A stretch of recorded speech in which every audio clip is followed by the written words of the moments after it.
Happy birthday, Mom. Welcome to your new home. My son's voice echoed down the cold hallway of the nursing home as my suitcase was set down at the reception desk like abandoned luggage. 61 years of life, and here I was, delivered like an unwanted burden on what was supposed to be the happiest day of my year. But when the director of the facility saw me, his eyes widened in shock. He knew exactly who I was. My name is Patricia Morgan, and I never thought I'd have to tell this story. But today, I know I must about the birthday that changed my life forever. It was a Saturday morning in Charleston, South Carolina. I woke up feeling excited, like a child. At 61, I still had that simple joy, even after being a widow for 12 years, living alone in my small house by the Ashley River. My husband, Robert, had passed away at 53 from a sudden stroke, leaving me with our only son, Michael, who was just 23 at the time. Michael had once been my entire world. After Robert's death, I gave everything to my son, helping him finish his engineering degree, supporting him when he started his own company, and crying tears of joy on his wedding day to Emily, a woman I once believed to be kind and gracious. I always thought the bond between us was built on love and trust. That birthday morning, I was tidying up the house when I heard a car pull into the driveway. Michael walked in with Emily. My heart filled with joy my son had remembered my birthday. I opened the door with a big smile, expecting a hug, a bouquet of flowers, or at least a simple, "Happy birthday, Mom." But their faces were different. Michael avoided my eyes, and Emily smiled that polite, strained smile people wear when they don't mean it. "We have a surprise for you," Michael said. He explained they'd found a perfect weekend retreat for seniors, complete with a spa, relaxation activities, and peaceful nature. It sounded wonderful. It had have been so long since I'd left the city. Emily nodded eagerly, saying I deserved some rest, a little birthday treat. I asked where it was, but Michael just smiled. "Let's keep it a surprise, Mom. You'll love it." They urged me to pack a small bag. Emily helped me choose a few comfortable outfits, saying I wouldn't need anything fancy. I imagined a pool, a garden, maybe even a sauna. I packed a few dresses, blouses, 2 pairs of pants, underwear, my blood pressure medication, and spare glasses. Emily told me to only bring essentials, they'd get anything else later. I carried my purse with my documents, a bit of cash, and my phone. On the road, I chatted happily asking about his work, when they planned to have kids, and whether the resort had a pool or good food. But Michael answered vaguely, his voice tight. Emily occasionally chimed in, "You'll love it, Mom," or "It'll be an unforgettable experience," where most seaside resorts were. Instead, we turned down a quiet country road, leading farther away from town. "Where are we going, Michael?" I asked. He replied vaguely, "Somewhere peaceful, Mom, away from all the city noise." After nearly an hour of driving, the SUV stopped in front of a large gate. A small sign read, "Sunset Haven, Senior Living Residence." I froze. The blood in my veins felt like ice. I turned to my son. "This is a nursing home, isn't it?" Michael quickly said. "No, Mom. It's a luxury wellness center for seniors, like a private health club." But I knew better. No matter how they dressed it up, residence, wellness center, senior club, it was still a nursing home. Brought here, on my birthday, under the sweet disguise of a weekend getaway. The security guard recognized Michael right away. Clearly, they had been here before making getaway plans, arranging everything about my future, without asking for my opinion even once. We stepped into the main lobby, clean and elegant, yet thick with the smell of disinfectant mixed with processed food, and that unmistakable emptiness that lingers in places where people are left behind. A few elderly residents sat silently on the sofas, Others shuffled slowly down the hall, while a few staff members in white uniforms greeted us mechanically. Michael went to the reception desk and said he had an appointment with the director. The young receptionist smiled politely. "Dr. Robert Hayes, the director, is expecting you," she said. At that moment, my suitcase was set down beside the counter, like the luggage of someone about to stay. And then it hit me. The weekend trip was just a lie wrapped in my son's smile. That so-called special resort was nothing but a complete fabrication, an elaborate act designed to bring me here without resistance. My legs trembled. Looking straight at Michael, I asked, "Why did you lie to me?" He avoided my gaze, stammering that it wasn't deception, that it was just a tour, that they only wanted to meet the director so I could explore a few options for the future. Emily stepped closer, her voice syrupy, sweet, but clearly insincere. "Mrs. Patricia, you'll see how wonderful this place is. You'll make friends, join fun activities, and you won't have to feel lonely in that empty house anymore." As if loneliness, not being abandoned by my own child, was the thing I feared most. Just then, a man in his early 50s, with salt and pepper hair and a dark suit, walked out of the hallway. It was Dr. Robert Hayes, the director of the facility. He approached with a polite smile and shook Michael's hand. But when his eyes landed on me, that smile instantly disappeared. His eyes widened, staring at me in a mix of disbelief and recognition. The moment felt endless. I knew exactly why he recognized me, but I decided to pretend I didn't know a thing. A strange calm came over me. If my son thought he could deceive me that I was just a frail old woman who would quietly obey, then he was gravely mistaken. I wanted to see how far this charade would go. I needed to know exactly what his intentions were in bringing me here. Michael and Emily had no idea about the shift in the director's expression. They kept playing their roles perfectly, a loving couple, showing their mother a potential new home. Michael began speaking, trying to sound concerned. "My mom is special, so she needs special care. We just want what's best for her." Dr. Hayes looked at me with a mixture of surprise, respect, and confusion. He quickly regained his professional demeanor, but I could tell he was trying to read what I wanted him to do. I gave him a subtle nod, a silent signal. He understood immediately. He invited us into his office, discreetly watching my every move. Walking down the hallway, I kept a calm face, playing the part of a gentle old lady being shown around her potential new home. But inside, a quiet anger was simmering beneath the surface, along with curiosity. I wanted to see exactly what my son planned to do, and, more than that, I wanted to see his face when he discovered who truly ran this place. The director's office was elegantly decorated with walnut furniture and large windows overlooking a lush garden. Dr. Hayes invited us to sit. I noticed his hands tremble slightly as he arranged the papers on his desk. He tried to maintain composure, but his eyes kept flicking toward me, waiting for a signal. Michael began explaining, saying I'd been forgetful lately, that he was worried about me living alone at my age, that I needed proper care. Each word felt like a knife to my heart, but I kept my expression cold. Emily chimed in, her voice sweet as honey but laced with venom. "Just last week, Mom left the stove on twice, forgot to turn off the faucet, and even mixed up her pills. She's not as sharp as she used to be." All lies. Cruel, deliberate lies, invented to justify their betrayal, to make abandoning their own mother sound reasonable. Dr.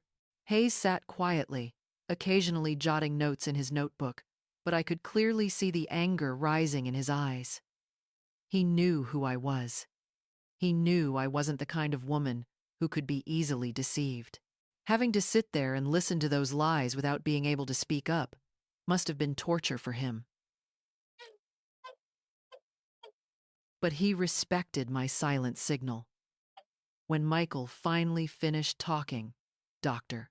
Hayes turned to me and asked gently, Mrs. Patricia, how do you feel about living here? It was the perfect moment to end this charade, to reveal who I truly was. But I still wanted to see how far this farce would go. I replied in a weak, confused tone. I don't really understand. I thought this was just a weekend trip, but now I don't know what's happening. Michael and Emily exchanged satisfied looks, convinced that I was genuinely confused. Doctor, Hayes asked if I'd like to see the rooms and the common areas. I nodded.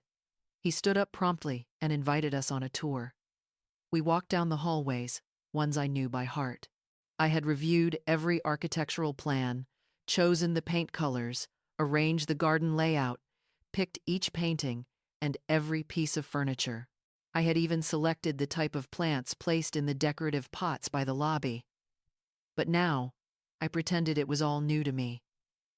Sunset Haven, the home of the setting sun, was my creation, my life's work. After Robert passed away, I often thought about the future. If one day I became truly old and frail, where would I live, and who would take care of me? I had visited many nursing homes across Florida, and what I saw was heartbreaking. Cold, soulless places where the elderly were treated, like burdens waiting to die. That was when I decided to use part of the inheritance Robert left me to build something different. A place where seniors would be treated with dignity, engaged in meaningful activities, and feel like they were living in their own home. I hired architects, psychologists, geriatric doctors, and social workers. I wanted this place to become a model for elderly care in America. As we toured, Michael asked about costs, services, and admission procedures. Dr. Robert Hayes, the center's director, responded professionally, but I noticed he carefully avoided mentioning any numbers in front of me. He was probably wondering whether I truly wanted my son to know how much it would cost to keep his mother here. When we reached the room prepared for me, I felt a wave of bitter irony. It was one of the nicest rooms in the entire facility, with a private balcony overlooking the man-made lake, the very same lake I had personally funded to bring peace to the residents. Michael and Emily marveled at the amenities, the modern bathroom, the large bed, the warm lighting. Emily smiled and said, "This room is beautiful, Mom. You'll be so comfortable here." Michael asked about visitation rules, how often they could come. "Doctor," Hayes replied, "family is always welcome," but his tone grew noticeably colder as he spoke to my son. We returned to the director's office to discuss practical details. And that's when Michael showed his true colors. He began asking about my finances, about who would manage my money if I stayed here. He said that, as my only son, he wanted to become my legal representative to take care of everything. Dr. Hayes looked directly at me and asked softly, "Mrs. Patricia, do you agree to that?" It was a moment of truth. But I decided to wait a little longer to see just how far my son was willing to go. Feigning weakness, I replied in a trembling voice, "I'm not very good with money matters. Your father always handled that. Since Robert passed, Michael's been helping me, so I guess it's fine to let him take care of it." Michael's face lit up with satisfaction. For the first time that day, Emily smiled genuinely. They believed they had succeeded, that I was just a confused old woman, ready to hand over everything I owned. "Doctor," Hayes asked if I had my own attorney or anyone providing legal advice. Michael immediately cut in. "No need. I know a lawyer faster and cheaper." In that instant, a cold fury rose inside me. The shameless greed of my own son. He wanted to take everything I had spent a lifetime building, but I kept my composure. I said calmly, "I'm tired. I trust you, son.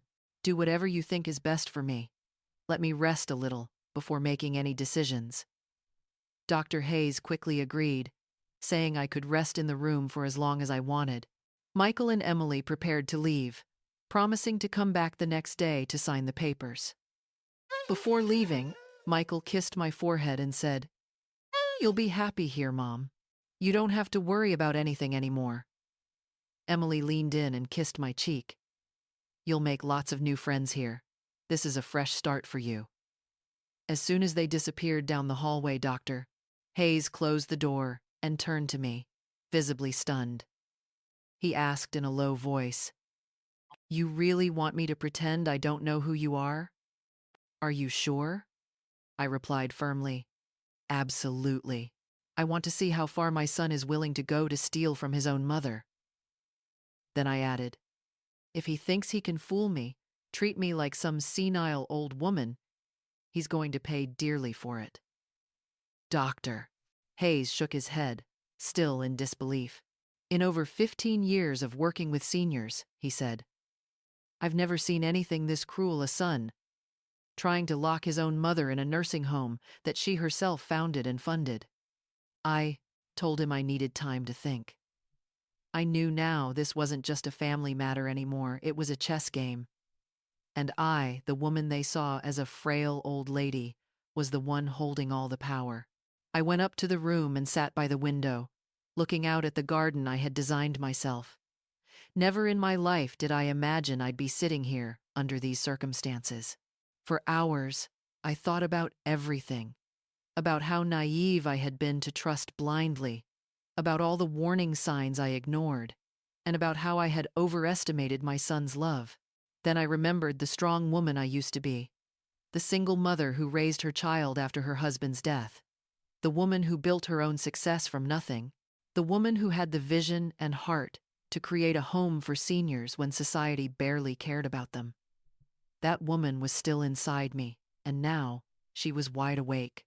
I picked up the phone and called Henry Martin, my attorney of more than 10 years. I scheduled a meeting for the next morning, telling him I needed to review some documents and make several important changes to my estate. When I hung up, a fierce determination filled me, a strength I hadn't felt in years. Michael thought he had me cornered, but he was about to learn that the game had only just begun. And this time, I was the one making the rules. I stayed awake the entire night, staring at the moonlit garden below. Never did I imagine I'd be here, a prisoner, inside the very place I had built. At 6 a.m., I got up to shower. I needed to look composed for what was coming. I chose the outfit Emily had packed, a navy blouse and simple slacks. Ironically, it was one of my most elegant ensembles. Perhaps she thought I wouldn't notice. At exactly 7:30, Dr. Robert Hayes knocked on the door. He brought a breakfast tray, toast, fruit, orange juice, and freshly brewed coffee. He said he just wanted to make sure I was all right, that I'd died, I've gotten some rest. The genuine concern in his eyes warmed my heart. We sat at the small table by the window. He asked if I had decided what to do. I told him I'd been thinking all night and now I had a clear plan. I said that at 10 a.m., my lawyer would arrive, and I would need a private meeting room to speak with him. He asked if I needed him to attend the meeting or offer any support. I thanked him and said I wanted to handle things on my own first, then we could discuss the next steps afterward. He nodded, though I could clearly see a mix of worry and curiosity in his eyes. Around 9:30 a.m., Michael called. He said he was on his way with Emily and their lawyer to finalize the power of attorney papers, explaining that everything was ready. All I had to do was sign. "It's just a formality, Mom," he said. The arrogance in his voice made me sick, but I kept my tone gentle. "All right, I'll be waiting." When I hung up, I took a deep breath. The real battle was about to begin. My lawyer, Henry Martin, arrived exactly at 10 a.m. He was 72, with white hair, a straight posture, and sharp eyes, the kind of man whose presence commanded quiet respect. He had handled all my legal affairs for more than 10 years and knew every detail of my estate and business. When we met in the conference room, he greeted me warmly with a hug. He said he was genuinely shocked by what I had told him. He couldn't believe what Michael was trying to do. He asked if I was all right, if I needed legal protection, or if I wanted to file a lawsuit right away. I told him everything from the vacation trip lie to how I had been brought to the very nursing home I founded. I described my conversation with the director, the shameless greed of Michael and Emily, and how they thought I was too old and fragile to fight back. Henry shook his head repeatedly, saying cases like this weren't unheard of, but he had never seen one this heartless. Then he asked, "What do you want me to do?" I answered, calm but firm. "I want to teach my son a lesson. I want him to understand he misjudged the woman who gave him life and raised him, that his mother is not a weak old lady to be tricked or controlled. I want him to feel the same loss he intended for me." For the first time since arriving, Henry smiled. He said he admired my courage, that not many women my age had the strength to stand up to their own family. Then he asked what I wanted him to do first. I laid it out clearly, point by point. First, freeze all my bank accounts, no transactions allowed without my physical presence. Second, revoke any and all powers of attorney Michael might be holding. Third, review my will and all financial guarantees. Because I knew Michael had used my name to secure loans for his company, I wanted every single guarantee canceled immediately. If he thought my assets were his safety net, then he was about to find out what it felt like to fall without one. Henry opened his briefcase and began taking careful notes. He said some things could be done right away, while others might take a few days to finalize. Then he asked if I was sure I wanted to go this far, if I wanted to speak with Michael one last time. I replied firmly, no need. A man who can deceive his own mother, stage an entire act just to steal from her, doesn't deserve forgiveness. I've been kind all my life now, it's time to be fair. At exactly 11 a.m. Michael and Emily arrived with a man who introduced himself as attorney Robert Allen. He was about 35. Confident posture. Condescending tone. The kind of man who always thinks he's the smartest person in the room. He shook hands with Henry Martin, completely unaware he was standing before the very person who would dismantle their entire plan. Michael leaned down to kiss my forehead and asked with fake concern, "Did you sleep well, Mom?" I smiled calmly. "I slept very well, and I feel much more at peace now." Emily added, her voice sweet as honey, "You look so much better today, Mom." If only they knew what was really going through my mind. Attorney Robert opened his briefcase and pulled out a thick stack of papers. A full power of attorney granting Michael complete control over my assets, bank accounts, investments, and properties. He said it was merely a necessary precaution, so that if you ever need special care in the future, everything will be easier. I sat silently, only asking a few naive-sounding questions, pretending not to understand the legal terms they were using. Michael and Emily took turns explaining, saying it would give me peace of mind and that I wouldn't have to worry about a thing anymore. When they finished, I smiled. "All right, but I want my lawyer to review it before I sign." "That's not necessary, Mom. Mr. Allen is excellent. This is just standard paperwork." I remained firm, my voice calm but steady. "No, I want my personal lawyer to read it first." I told them that Robert, my late husband, had always said, "Never sign anything before reading it carefully," and that Henry had handled all my legal and financial matters for many years, so I trusted him completely. Mr.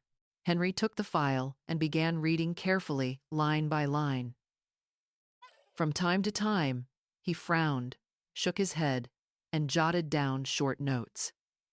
The air in the room grew thick and tense, almost suffocating. Michael tapped his fingers on the table.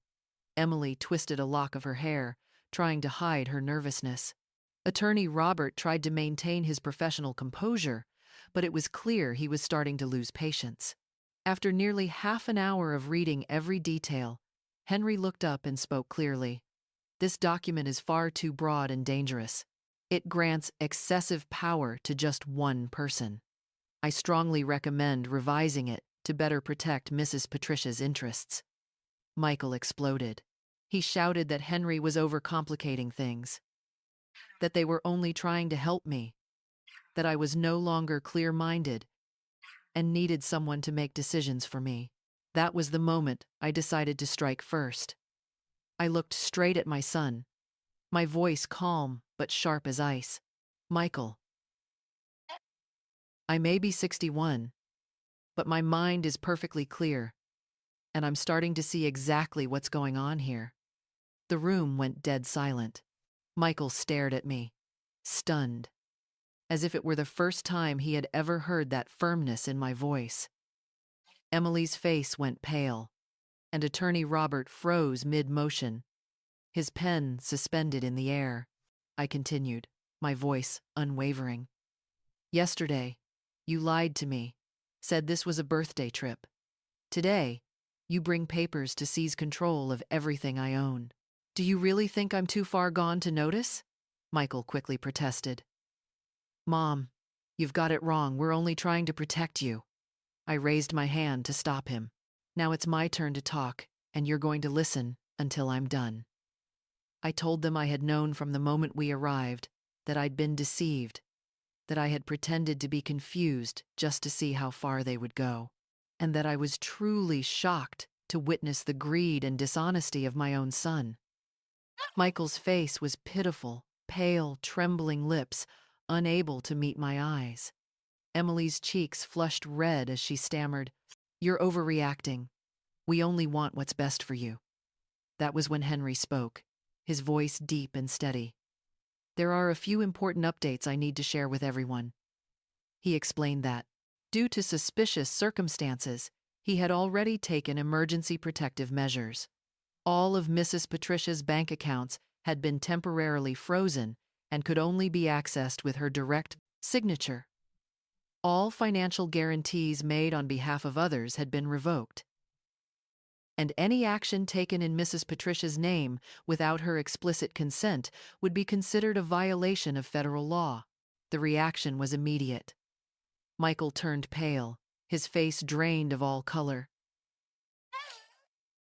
Emily burst into tears, sobbing uncontrollably. Attorney Robert tried to object. "This is too extreme. This will cause trouble for everyone."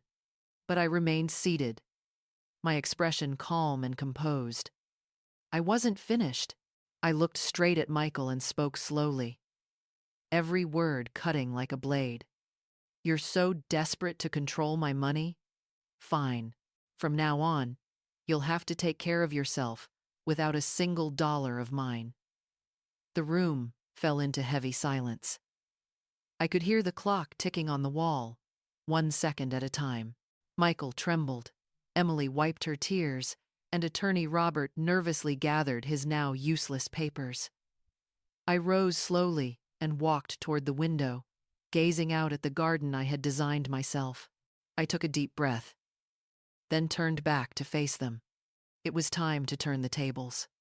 "I have to say, you two did your research well to bring me here," I began, my tone calm. "You chose the right place, one of the best, most modern, and most respected senior living centers in the region." Michael looked at me, confused, not understanding what I meant. Emily stopped crying, and Attorney Robert lifted his head. "But there's one thing," I continued, walking slowly toward the table, "that neither of you knows. This place exists because of one woman, a woman who lost her husband young but refused to give up, a woman who used her inheritance, her dreams, and years of her life to build a dignified place for seniors in her community." Henry Martin, my lawyer, smiled faintly. He knew exactly what was coming. That woman wanted to make sure that when the time came, she would have a place that treated her with dignity and respect. I stopped and stood directly in front of Michael, looking him straight in the eyes. "I am the founder and owner of Sunset Haven Senior Living." The shock was like a bomb going off in the room. Michael's mouth fell open, speechless. Emily gasped, nearly collapsing. Attorney Robert dropped his folder, papers scattering across the floor. I continued, my tone calm but icy. That means you didn't just try to deceive me and steal my money, you tried to lock me inside the very place I created. You wanted me to pay to live in my own property, while you sat back and enjoyed the rest. Michael tried to stammer out a defense, but I raised my hand. I'm not done speaking. I turned to Henry. Please, tell them the rest. Henry adjusted his posture, opened his briefcase, and spoke deliberately, with pleasure. In addition to freezing all of Mrs. Patricia's bank accounts and revoking every financial guarantee, we have also updated her will. Given the current circumstances, she has decided to donate her entire estate to charitable organizations. Michael's inheritance, to put it mildly, had just been wiped out. The room erupted. Michael jumped to his feet, knocking over his chair. You can't do that. I'm your son. I have rights. Rights? My voice rose louder than I intended. The right to lie? The right to steal? The right to rob your own mother? The right to treat me like a fool? Michael began pacing the room, pulling at his hair. You don't understand, Mom. I need that money. My company's in trouble. I'm drowning in debt. I stared at him coldly. Ah, so now the truth finally comes out. This was never about me. It was always about money. From beginning to end, it's only ever been about money. Emily stood up, trembling, and took a hesitant step toward me. Mrs. Patricia, please, think this through. Michael is your only son. You can't just abandon your family like this. I looked at her with a calmness that even surprised me. Family, Emily? Family are the people who stand by you when you're weak, who love and respect you for who you are. You and Michael secretly plotted to get rid of me and take everything I own. That's not family, that's betrayal. Michael stopped and looked at me with a gaze full of anger and despair. If anyone's selfish, it's you, Mom. Dad's gone, you never remarried, you never gave me a real family. Those words hit me like a slap. I stood frozen for a few seconds, swallowing the bitter lump in my throat, but I kept my back straight and met his eyes the child I had once loved more than myself. Selfish? My voice trembled with emotion. I worked 2 jobs to pay for your tuition.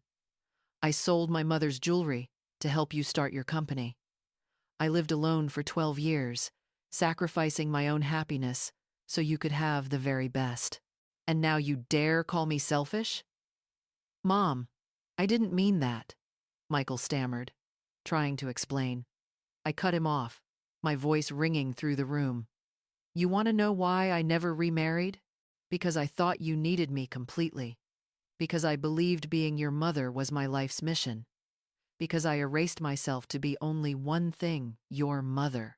I walked to the door and opened it, looking him straight in the eye. And now I realize that while I sacrificed everything for you, you were secretly planning to get rid of me. How ironic, isn't it? Attorney Robert Allen tried to intervene. Perhaps we should speak calmly. Henry, please tell them the legal consequences of what they've done. My lawyer Henry Martin pushed his glasses up and spoke in a clear, authoritative voice. Fraud and conspiracy to appropriate an elderly, my lawyer, person's assets are federal crimes and can result in imprisonment. Furthermore, because Michael's company used Mrs. Patricia's assets as loan guarantees, and those guarantees have now been revoked, he will be held financially responsible. Michael went pale, his voice trembling. You're ruining me. You're destroying my life. I looked at him, my gaze steady. No, I'm not destroying anything. If your life depends on my money, then you never truly built a life of your own. Emily began sobbing again. Mrs. Patricia, please think of the children. We plan to have kids. They would be your grandchildren.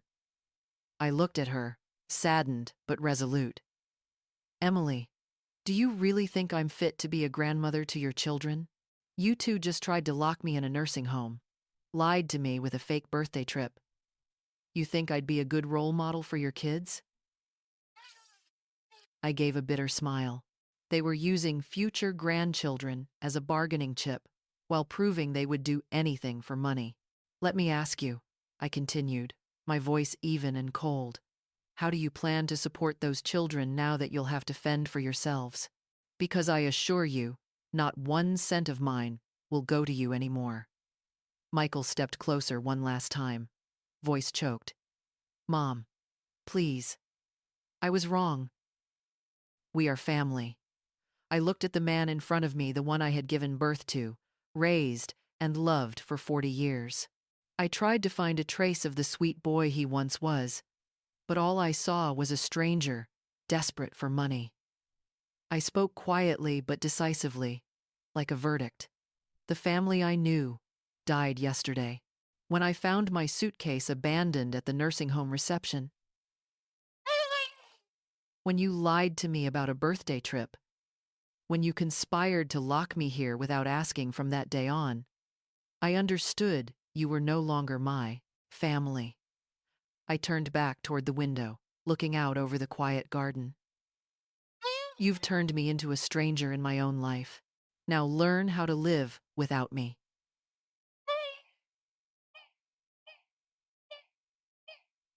Attorney Robert bent down to gather the scattered papers, shoving them hastily into his briefcase. I think there's nothing left to discuss. Michael and Emily walked toward the door. Before leaving, Michael turned around, his eyes filled with resentment. You'll regret this, Mom.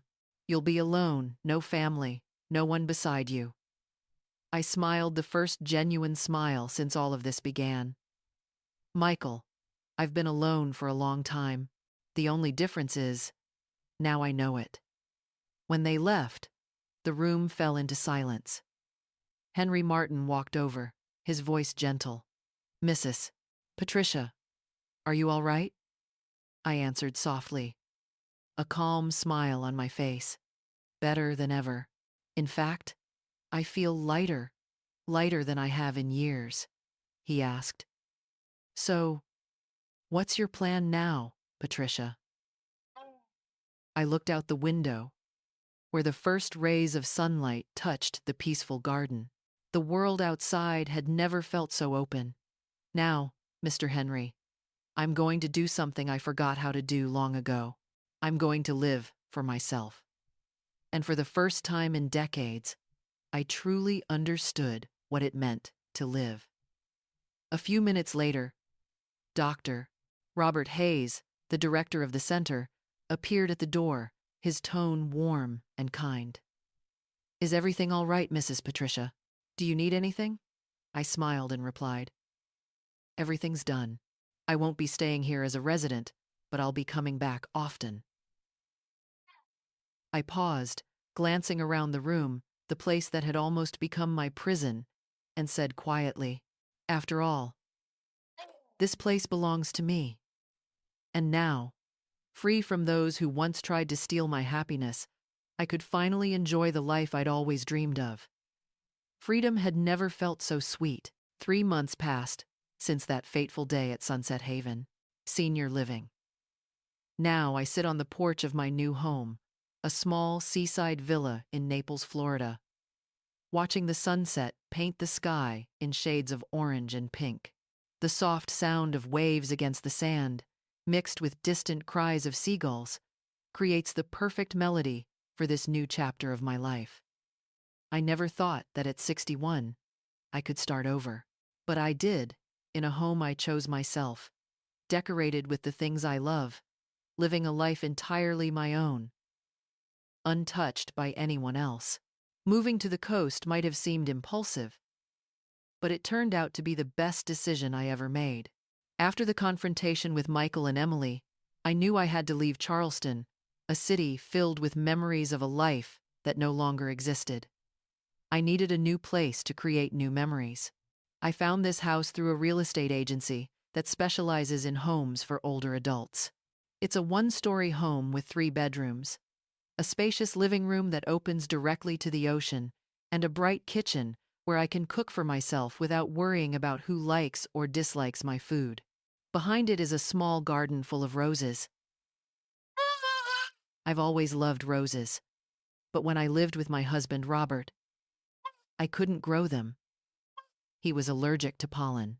The first few days here felt strange sometimes. I'd wake up and forget where I was. But soon, the feeling of freedom filled every corner of my mind. I could wake up whenever I wanted, eat breakfast on the porch, watch the sea, and finish a book without anyone interrupting me. I made friends quickly. My neighbor, Martha, 71 years old and widowed for 5, became my closest companion. She too had children who only showed up when they needed money. Every morning, we walked along the beach together, and those conversations soon became the simple joy I looked forward to each day. It was Martha who introduced me to the local library's book club. Every Thursday, a group of older women gathers, there to discuss books, share stories, and trade bits of wisdom. I realized that many of them had stories much like mine. Women who had devoted their entire lives to their families and only in their later years began to rediscover themselves. Teresa, 69, shared that her children once tried to convince her to sell her house so they could divide the money early for convenience. She refused and now lives peacefully, using her savings to support community programs. Elaine, 74, discovered that her daughter had been withdrawing money from her account for months. When confronted, the daughter claimed she was just holding it for safekeeping. Elaine immediately switched banks, changed her passwords, and took full control of her own finances. Hearing those stories, I realized I wasn't alone. There is an entire generation of American women who sacrificed everything for their children, only to discover that unconditional love isn't always returned. But I also discovered something beautiful. It's never too late to be happy. At 61, I began doing things I'd never had time for my entire life. I learned to use my phone to call a ride, order food, and shop online. I enrolled in a watercolor class at the local art center, a small dream I had abandoned long ago. Now, every morning, I brew a strong cup of coffee, sit on my porch, and watch the sunlight shimmer across the ocean. I'm no longer a woman living in fear or under control. I'm Patricia Morgan, a woman who has reclaimed her own life. Sometimes, I make no plans at all, I just let the day unfold. It feels luxurious to live without having to justify my time to anyone. My afternoons are filled with social activities, book club, watercolor class, or long seaside walks with Martha, my dear neighbor and friend. I've discovered that I actually love cooking when it's no longer a duty, but a joy. That my son Michael once mocked. Evenings are for me alone. I read late into the night, watch my favorite films, and play music loud without worrying about anyone complaining. I've learned that being alone doesn't mean being lonely. There's a vast difference between loneliness and peaceful solitude. And now, I cherish the latter. Sunset Haven Senior Living still thrives under Dr. Robert Hayes' management. I visit once a month not as someone confined there, but as its founder and true owner. I talk with the residents, join some activities, and make sure everything runs the way I envisioned. On one visit, I met Thomas Miller, 78, a man whose children had placed him there under circumstances similar to mine, except he truly needed care. His memory was fading, and living alone was no longer safe. That conversation made me realize the difference between needing help and being discarded for someone else's convenience. Thomas needed to be there, but I did not. And yet, my son had wanted to lock me away for his and Emily's convenience. Through my attorney, Henry Martin, I learned that Michael lost his company without my assets as collateral. He couldn't pay his debts and was forced to shut it down. Emily found work at a clothing store in a shopping mall. They moved into a modest apartment, far from the glamorous life they once flaunted. A part of me still pities him. After all, Michael is my son, the child I loved unconditionally for 40 years. But a larger part of me knows he must face the consequences of his own actions. He needs to understand that every choice has a cost, and he chose to treat his mother as something disposable. Henry has asked me several times if I want to reconsider the legal measures, if I'd like to help Michael, even a little. But my answer has always been the same. He had a chance to treat me with respect, but he chose to treat me like property. In those 3 months, Michael tried to reach me many times, calling, texting, even showing up at Sunset Haven once, but I instructed the staff never to reveal where I live. I wasn't ready for another confrontation, and perhaps I never will be. The strange thing is, the farther I am from him, the more I see how toxic our relationship truly was. I had grown used to being dismissed, ignored, and treated as an afterthought in my own life. Now, living alone, making my own decisions, spending my money the way I choose, I realize that for years I had lost myself. And now, at last, I've found who I am again. The seaside house has become my sanctuary. Every room carries my touch. Every item was chosen by my own hands. No one complains about how I decorate, what I cook, or what music I play. This is my house, my life, and my rules. For the first time in decades, I am truly happy. 8 months have passed since I moved to Naples. 8 months of a life I never thought possible. One sunny afternoon, I was sitting on the porch reading when I heard the gate open. A familiar figure stepped into the garden. It was Michael, but not the arrogant, cold Michael I once knew. This man looked 10 years older, thinner, his hair streaked with gray, dressed simply, and in his eyes there was something I'd never seen before. Perhaps remorse. My first instinct was to close the door, pretend I wasn't home. For 8 peaceful months, I'd built a quiet life without him. I didn't want turmoil again. No more drama. But something made me stand still, watching him quietly as he approached. He stopped at the steps and asked softly, "Mom, may I come up?" His voice was different, low, gentle, stripped of the command and arrogance it once carried. I nodded slightly, gesturing for him to sit beside me, but said nothing. Michael slowly climbed the steps and sat down. We stayed silent for several minutes. The only sounds were the ocean waves and the wind passing through the garden. He seemed to be searching for words, or maybe he just wanted to sit near his mother again.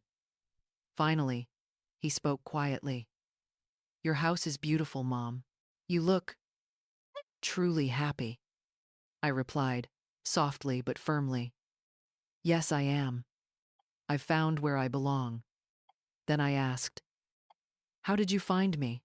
I made sure no one could share my address. Michael admitted he'd hired a private investigator not to bother me, but to make sure I was safe. He said that for months he'd kept wondering if I was healthy, if I was okay, if I needed anything. "Why didn't you come sooner?" I asked. Michael lowered his head, his voice somber. "Because I knew I had no right to. I needed time to understand what I'd done. I had to become someone worthy of your forgiveness." Then he told me about the past 8 months. The company's collapse was only the beginning. When the money ran out, Emily filed for divorce. She told him she didn't get married to live in hardship, and that this wasn't the life she wanted.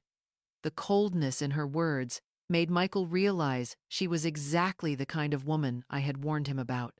Now he lives alone in a small apartment in Tampa, working as an accountant with a modest salary. He had to sell his car, cancel his insurance, and give up the luxuries he once took for granted. "Actually, it's been good for me," he said. "For the first time in my life, I've had to stand on my own, to live without relying on anyone else's money." I asked directly. So, are you here to ask for money, Michael? Are you in trouble? He looked at me and smiled a tired, genuine smile. For the first time in my life, I can take care of myself.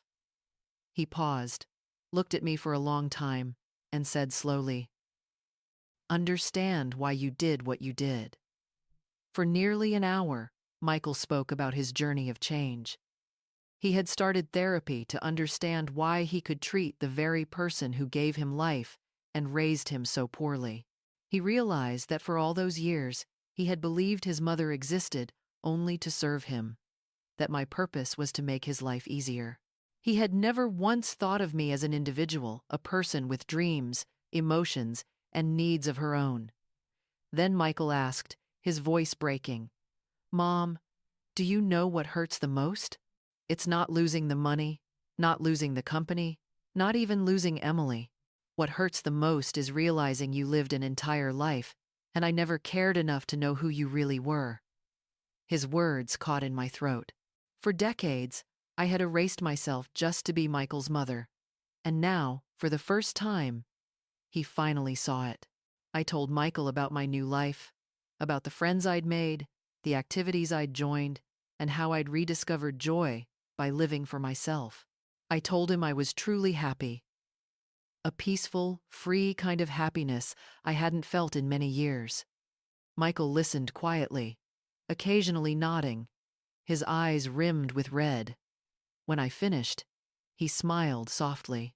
"Mom, I'm proud of you. Proud that you had the courage to start over and choose your own happiness." I asked, half joking, half serious, "Are you saying that just to make me feel good? Or are you trying to manipulate me again?" He laughed, a sad, sincere laugh. "Mom, I don't have anything to gain anymore. You made it clear your money isn't mine. I'm only here to tell you that I understand now, and that I've become a better person because of what you did." We fell silent again. The sun dipped below the horizon, painting the Florida coast in brilliant shades of orange, purple, and gold. It was a beautiful moment, one I knew would stay with me forever. Then Michael asked, softly, "Mom, can you forgive me?" I looked at the man I had given birth to, the one who had caused me pain and disappointment, but had also been the center of my world for so many years. I thought about it all, the love, the hurt, the betrayal, and the long road we had both traveled. I spoke slowly, gently, but clearly. "Michael, I forgave you long ago, not for you, but for myself. Because holding on to anger only hurts me, and it doesn't change a thing." He began to cry. Not loud or dramatic tears, but the quiet kind. The kind that comes when someone finally lays down the weight of guilt. His voice trembled. "Mom, can I be part of your life again?" I thought for a long moment before answering. "Michael, you can be part of my life, but not the way it used to be. I'm no longer the woman who bows her head and endures everything out of fear of losing you. I'm a woman who values herself." I explained that he would always be welcome to visit me, and that we could start a new kind of relationship, one built on respect and equality. But I would never again be the mother who sacrifices everything just to keep her child close. My happiness no longer depends on him.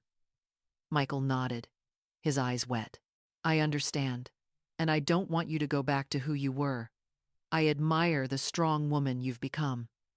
As night fell, I invited him to stay for dinner. We cooked together in the small kitchen, talking about simple things, his new job, my new routines, the books I was reading.